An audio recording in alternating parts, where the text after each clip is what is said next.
Assalamualaikum. Kali ini saya mau izin jualan ruqyah.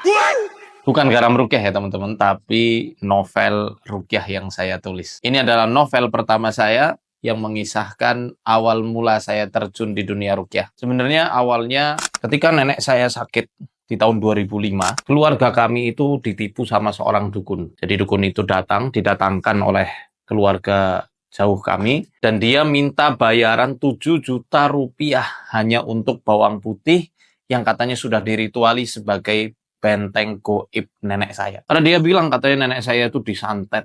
Wah, ini parah banget memang. Sehingga hal tersebut mendorong saya untuk mencari pengobatan Islami supaya bisa mengobati nenek. Ketemulah metode ruqyah syariah. Dan saat itu guru pertama saya adalah Ustadz Cipta. Beliau berasal dari desa Gontor, Ponorogo, Jawa Timur. Beliaulah yang pertama kali membimbing saya dan juga memberikan doa-doa ruqyah yang disunahkan oleh Nabi SAW dan diajarkan oleh para ulama.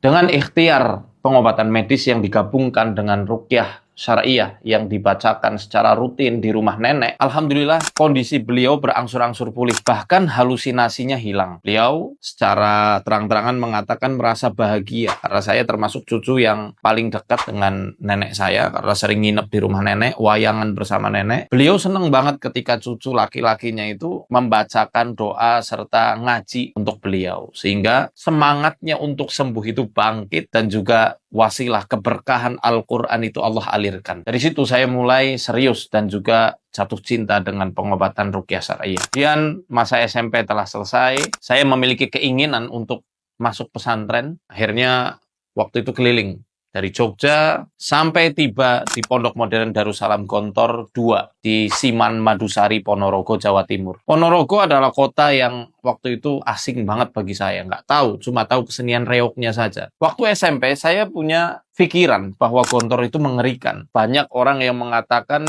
disiplinnya sangat ketat dan semi militer. Sampai pernah terucap, aku kalau di Gontor mending nggak sekolah deh, takut.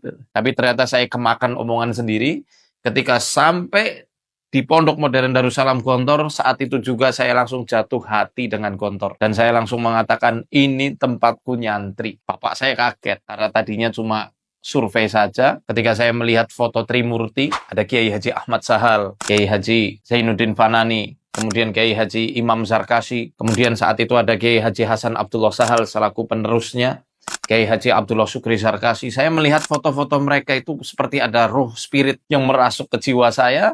Kemudian saya merasa sangat mantap, ini tempatku nyantri. Bapak kaget. Kamu serius? Ini lebih jauh loh dari Jogja. Saya serius. Bismillah, ini tempatku nyantri. Ternyata itu menjadi jalan dari Allah untuk saya supaya terbuka pintu dakwah dan kemanfaatan ilmu. Ternyata ketika di Gontor saat kelas 6 KMI, saya dikader oleh salah seorang pengasuhan santri namanya Ustadz Lutfi Andriansa. Beliau dari Sidoarjo, Jawa Timur. Beliau adalah guru saya juga dan beliau yang pertama kali mengkader saya untuk menjadi kader praktisi atibba, praktisi tibun nabawi, khususnya di bidang ruqyah dan bekam. Ada 5 orang dari angkatan kami waktu itu, diantaranya saya. Nah, dari situlah akhirnya perjalanan ruqyah saya semakin serius, semakin dalam. Bahkan di ujian akhir KMI, saya fokus meruqyah adik-adik kelas saya yang mengalami gangguan metafisik di Gedung Baru Sihor Aligar. Selesai dari Gontor, saya beranjak ke Mesir untuk meneruskan di Al-Azhar. Dan di sana saya juga sering dimintai tolong oleh teman-teman masisir di IKPM dan tempat-tempat lainnya di kekeluargaan Jawa Barat, ya. KPMJB itu sering banget mengadakan kegiatan ruqyah syariah di sana. Dan alhamdulillah bertemu beberapa ulama-ulama yang memang ahli di bidang ruqyah syariah. Sampai akhirnya Allah pertemukan saya dengan salah seorang syekh yang saya samarkan namanya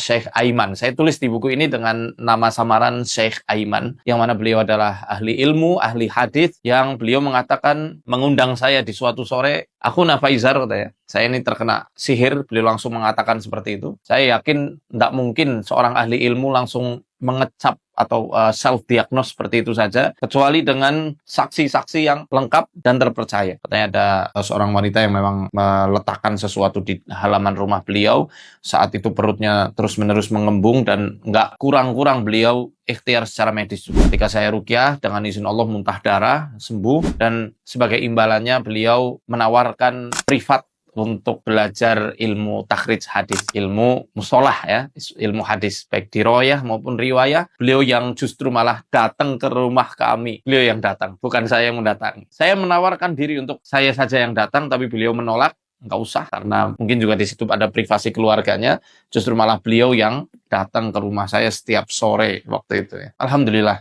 ya itu semua berkah dari ruqyah, berkah dari doa ibu saya juga. Saya rasa saya juga waktu kecil kena ganggu sehingga hampir setiap malam nangis panjang malam. Dan di buku ini saya tuliskan juga bagaimana perjuangan ibu saya mencari solusi supaya bayi laki-lakinya itu tidak nangis terus-menerus. Sampai di chapter pertama saya buka dengan kisah bapak ibu saya, di mana saya ini adalah anak yang lahir setelah 11 tahun dengan keanehan-keanehan yang sering terjadi di keluarga saya. Atas izin Allah dengan doa dan keoptimisan bapak ibu, Allah ijabahi doanya, Allah kabulkan doanya, sehingga lahir anak laki-laki mereka. Lahir juga adik perempuan saya. Dari vonis dokter yang katanya ibu sudah tidak bisa punya anak lagi. Allah kasih 2 buah hati dari bapak ibu. Kemudian di akhir, saya menutup novel ini dengan pertemuan saya dengan istri saya, Si Garaning Nyowo. Berawal dari beliau datang ke rumah kami berobat untuk adiknya, tapi ternyata istri saya ini juga gangguannya unik dan parah di ruqyah, dan akhirnya ternyata itu menjadi jodoh saya, sekaligus perpustakaan langit yang Allah itu memberikan banyak sekali ilmu melalui kasus istri saya yang tidak didapatkan di kitab-kitab ulama yang saya koleksi ketika di Mesir. Jadi baca buku ini nggak bakal bikin Anda muntah paku. Tidak bikin Anda itu kesurupan harimau, tapi insya Allah justru memotivasi para pembacanya untuk selalu husnuzon, berbaik sangka kepada Allah, selalu optimis dalam mengarungi ujian kehidupan, sekaligus ada cara-cara untuk ruqyah mandiri yang saya tulis di buku ini, yang saya lakukan dan saya ajarkan kepada para pasien. Di buku ini pula saya tulis tentang mikroekspresi yang menjadi salah satu dasar diagnosa dalam ruqyah, sekaligus lateral thinking yang kadang Allah berikan ilham melalui tanda-tanda atau firasah namanya ya. Firasat itu kadang Allah torehkan di hati seorang hamba ketika dia dalam kondisi yang sudah terpepet, itu melalui isyarat-isyarat atau bahasanya itu lateral thinking. Nah, teman-teman bisa simak pelajaran-pelajaran yang saya sematkan di kisah yang ada di novel ini, dan mohon doanya insya Allah novel ini juga akan difilmkan tahun depan insya Allah rilis. Assalamualaikum warahmatullahi wabarakatuh.